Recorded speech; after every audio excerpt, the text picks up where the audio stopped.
Bab 3 Perjalanan menuju titik terang di Gunung Kidul. Malam itu, hembusan angin semilir menerpa wajah dan tubuh Hamid dan yang lainnya. Mereka nampak sedang berkeliling desa untuk memastikan keamanan desa mereka. Namun sampai di persimpangan, nampak mereka berpencar menjadi beberapa kelompok. Satu kelompoknya terdiri dari 2 orang. Kita berbagi tempat keliling saja, Pak, supaya semuanya secara bersamaan bisa terawasi, kata Hamid kepada bapak-bapak yang ronda bersamaan malam itu. Oh ya, betul juga Mas Hamid. Kalau kita sama-sama terus, malah tempat lain tidak terkontrol, ujar Pak Salman. Mereka pun berpencar menjadi 3 kelompok. Pak Salman dengan Pak Imin ke arah jalur kiri. Pak Muin dan Pak Rusdi mengambil arah jalur lurus, sedangkan Hamid dan Mas Yoga mengambil jalur kanan. Mereka berbagi jalur agar secara bersamaan malam itu semuanya terkontrol. Bertemu makhluk mengerikan. Malam itu waktu terasa begitu cepat berlalu. Tak terasa waktu sudah menunjukkan pukul 2 dini hari. Terlihat Mas Yoga dan Hamid yang berjalan sudah hampir memasuki arah perkebunan singkong. Mas Hamid, kita putar balik saja yuk, ucap Mas Yoga yang sudah merasa takut melalui kebun singkong itu. Loh, kenapa Mas? Kok mau putar balik? Tanya Hamid. Suasananya seramit. Bulu kuduku berdiri semua semenjak tadi, ucap Mas Yoga. Oh, jadi Mas Yoga takut toh? Kalau kita kembali lagi, justru akan melewati jalan sepi dan kebun-kebun yang tadi kita lewati, Mas. Mending kita lurus sedikit lagi, Mas. Habis ini kan kita melewati saung Pak Harto kemudian sampai di pinggir jalur utama mau ke tengah desa, tutur Hamid. Justru itu, Mid. Mas jadi takut mau melewati saung Pak Harto. Selain seram karena gelap dan sepi, ditambah lagi mayat Pak Sanusi juga ditemukan di dekat saung itu. Apalagi mendengar ceritamu soal Bang Ahmad yang kemarin malam melihat sosok mengerikan di dekat saung itu, ucap Mas Yoga sambil bergidik ketakutan. Tenang Mas, jangan takut. Kalau kita takut, justru rasa ketakutan kita itu akan menjadi ancaman buat kita sendiri, Mas, ujar Hamid pada Mas Yoga. Ya sudah, ayo jalan, Mid.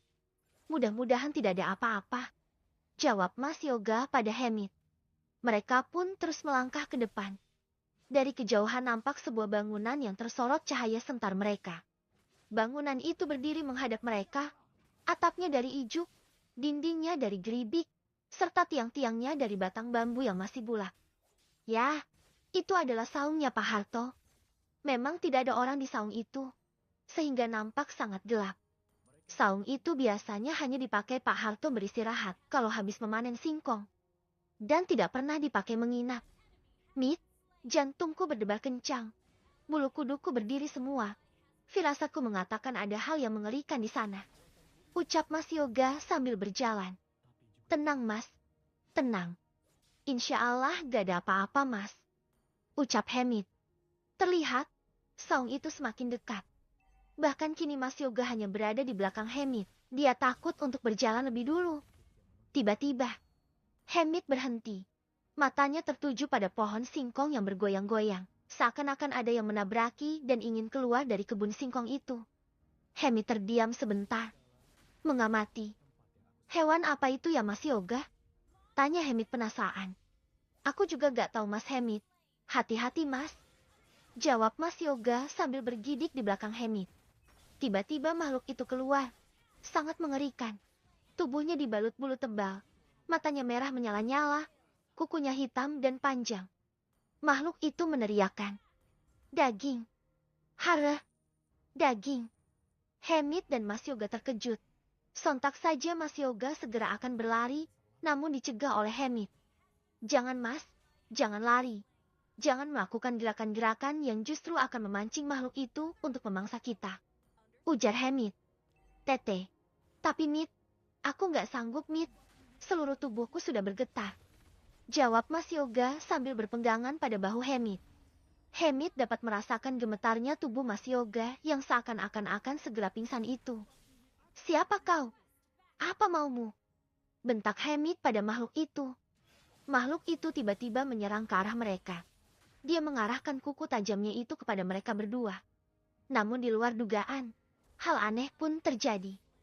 Ketika makhluk itu mencoba mencakar Hamid, makhluk itu seketika mengerang kesakitan. Entah apa yang terjadi, seakan-akan ada perisai yang tidak bisa ditembusnya yang justru malah menyakitinya sendiri. Makhluk itu berlari masuk kembali ke dalam kebun itu, dan seketika menghilang. Loh, kenapa makhluk itu tidak jadi menyerang dan justru terpental Mit?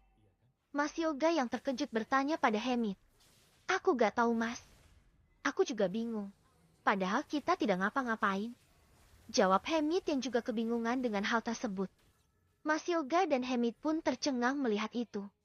Ah, ya sudahlah mas. Ayo kita lanjutkan kembali ke pos ronda. Aku takut makhluk itu kembali lagi. Ucap Hemit pada Mas Yoga.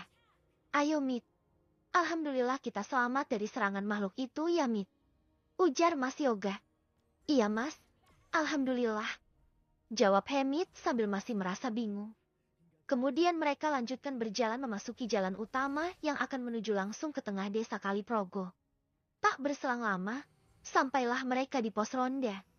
Terlihat di sana sepi. Tidak ada satupun orang di sana.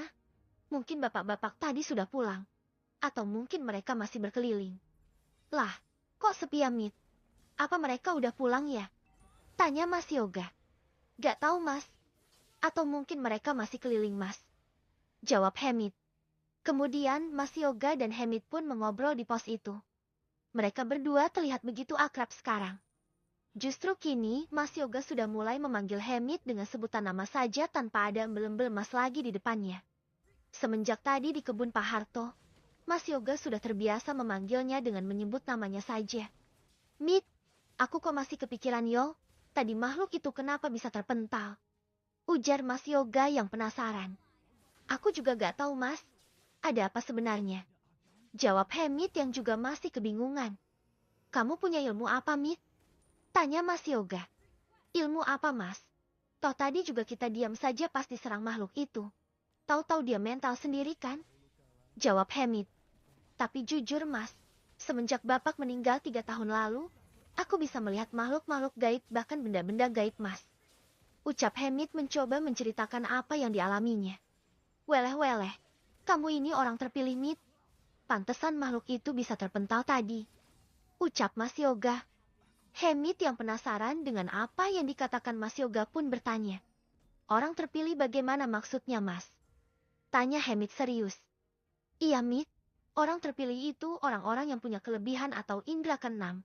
Mereka biasanya memiliki kekuatan yang luar biasa di dalam tubuhnya. Ucap Mas Yoga. Hemit hanya terdiam kebingungan. Atau gak gini saja Mit, aku ada kenalan. Orang ini mengerti banyak soal hal-hal semacam itu, dan juga mengerti ilmu-ilmu kanuragan. Kalau kamu mau, besok sore bisa tak antar ke rumahnya. Kita bisa menanyakan tentang apa yang kamu alami selama ini. Ucap Mas Yoga. Kemudian Hemit berpikir sejenak. Memang Hemit yang polos ini belum pernah tahu hal-hal semacam itu. Karena penasaran akhirnya dia pun mengiyakan apa yang dikatakan Mas Yoga. Ya sudah mas, besok sore kita ke tempat kenalan mas itu ya. Ucap Hemit pada Mas Yoga. Mas Yoga mengiyakan apa yang diinginkan Hemit. Mit, ini sudah 3:30 pagi. Sebaiknya kita pulang, sebentar lagi subuh. Ucap Mas Yoga. Ya sudah mas, ayo kita pulang. Besok sore aku ke rumah Mas Yoga. Kita ke tempat kenalan mas itu. Ucap Hemit pada Mas Yoga. Iya Mit, ya sudah, kalau begitu ayo kita pulang. Tutur Mas Yoga. Mereka pun pulang ke rumah masing-masing. Sambil menuju ke arah rumahnya, Hemit melangkah dengan banyak pertanyaan di kepalanya. Dia semakin penasaran ingin mengetahui apa sebenarnya yang dia alami selama ini. Dan apa sebenarnya yang dikatakan Mas Yoga tadi, terlebih lagi melihat makhluk yang buas tadi bisa terpental tanpa mereka melakukan apapun. Hemit semakin penasaran saja. Dia semakin bertekad dan tidak sabar untuk menemui kenalan Mas Yoga itu. Tak berselang lama, Hemit pun sampai di depan rumahnya. Waktu sudah menunjukkan pukul 4 pagi. Terdengar suara azan subuh yang menggema dari tiap masjid dan musyola yang berada di beberapa tempat di desanya ini. Tok, tok, tok. Assalamualaikum. Buk, Bang Ahmad. Ucap Hemit mengetuk pintu rumahnya. Ibu Hemit yang memang sudah bangun dan bersiap untuk syalat subuh pun mendengar pintu diketuk dari luar. Waalaikumsalam. Iya nak. Ibu membukakan pintu untuk Hemit. Sementara itu, Ahmad belum bangun. Dia masih tidur di kamar ibunya. Hamid pun segera masuk ke kamarnya. Loh, Bang Ahmad mana, Bu? Tanya Hamid pada ibunya. Abangmu itu semalam tidak berani tidur sendiri di kamar. Jadi dia tidur di kamar ibu. Jawab ibu sambil sedikit tertawa. Hamid yang mendengar itu pun tertawa. Kemudian dia masuk kamar ibu dan mencoba membangunkan abangnya itu. Hah, ya, ha, Bang, Wei, bangun Wei. Sudah subuh. Masa tidur sama ibu gak malu, apa sudah bujang masih saja takut tidur sendiri? Ledek Hamid sambil membangunkan abangnya. Huaam, gimana lagi? Namanya takut. Mending pindah ke kamar ibu. Daripada aku gak tidur semalaman. Ucap Ahmad yang baru saja terbangun itu. Lah, ayo bangun bang. Kita sholat berjamaah sama ibu. Ucap Hamid. Iya deh, aku ke kamar mandi dulu. Jawab Ahmad. Singkatnya setelah syalat subuh, mereka pun duduk di depan, sembari minum kopi. Mereka menunggu agak terang sebelum menyapu daun-daun yang berjatuhan di sekitaran makam. Bang, tadi malam aku sama Mas Yoga lewat kebun singkong dan saung Pak Harto. Ucap Hamid mencoba menceritakan kejadian semalam. Hah, yang benar saja, Mid. Terus ada apa, Mid? Tanya Ahmad. Ahmad yakin adiknya itu melihat juga apa yang sebelumnya dilihat abangnya itu ketika lewat sana.